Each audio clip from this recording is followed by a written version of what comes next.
Alkitab berita baik Matius bab 19. Setelah Yesus mengatakan semua perkara itu, dia meninggalkan Galilea lalu pergi ke daerah Yudea di seberang sungai Yordan. Banyak orang mengikut dia dan dia menyembuhkan orang sakit di situ. Beberapa orang Farisi datang untuk memberangkat Yesus.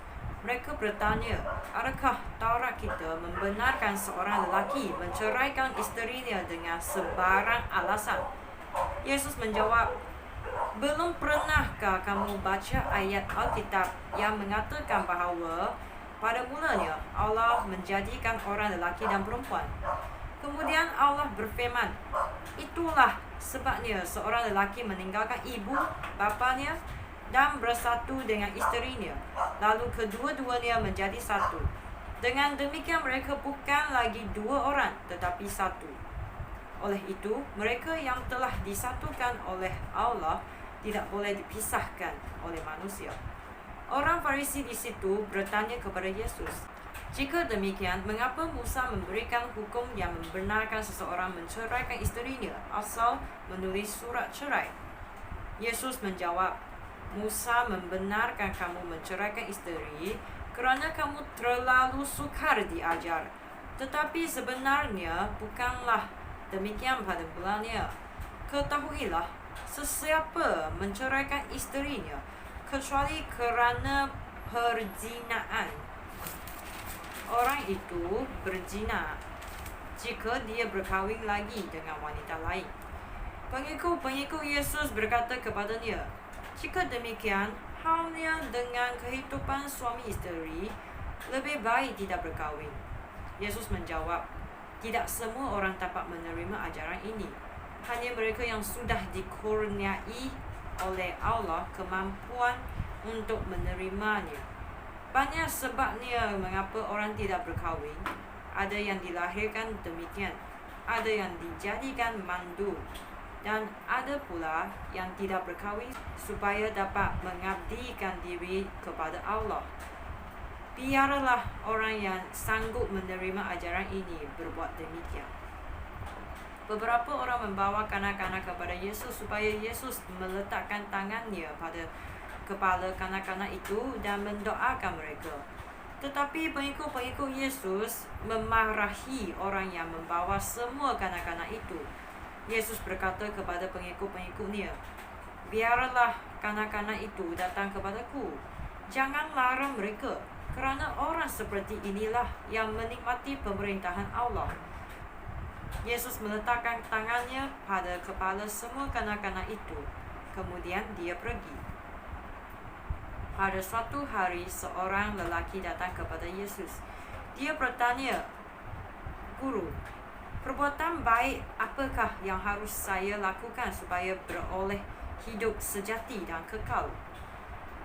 Yesus menjawab, mengapakah kamu bertanya kepadaku tentang apa yang baik?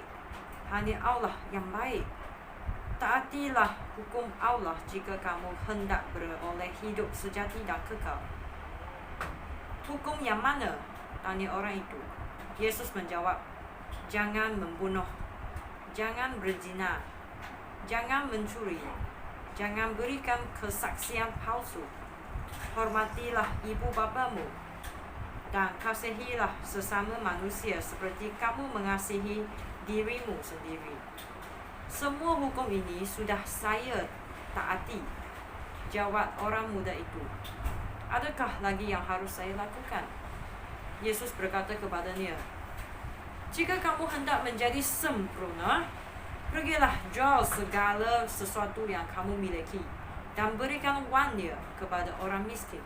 Maka kamu akan beroleh harta di syurga. Kemudian marilah ikutlah saya. Apabila orang muda itu mendengar hal ini, dia meninggalkan tempat itu dengan susah hati kerana dia sangat kaya. Lalu Yesus berkata kepada pengikut-pengikutnya, ketahuilah, susah sekali bagi seorang kaya menikmati pemerintahan Allah. Aku berkata kepada kamu, lebih mudah bagi seekor unta memasuki lubang jarum daripada seorang kaya menikmati pemerintahan Allah. Apabila pengikut-pengikut Yesus mendengar kata-katanya, mereka sangat hairan. Mereka berkata, "Jika demikian, siapakah yang boleh diselamatkan?" Yesus memandang mereka lalu berkata, "Hal ini mustahil bagi manusia, tetapi Allah dapat melakukan segala perkara." Lalu Petrus berkata, "Lihatlah, kami sudah meninggalkan segala-galanya lalu mengikut Guru. Apakah yang akan kami terima daripada Allah?"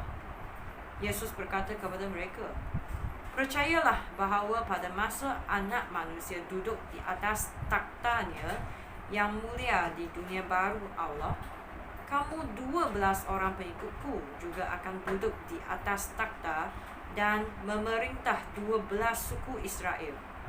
Setiap orang yang sudah meninggalkan rumah atau saudara lelaki atau saudara perempuan atau ibu bapa atau anak-anak atau ladang kerana aku, akan menerima 100 kali ganda apa yang sudah ditinggalkan, serta menerima hidup sejati dan kekal. Tetapi banyak orang yang sekarang ini terdahulu akan menjadi yang terakhir, dan yang sekarang ini terakhir akan menjadi yang terdahulu."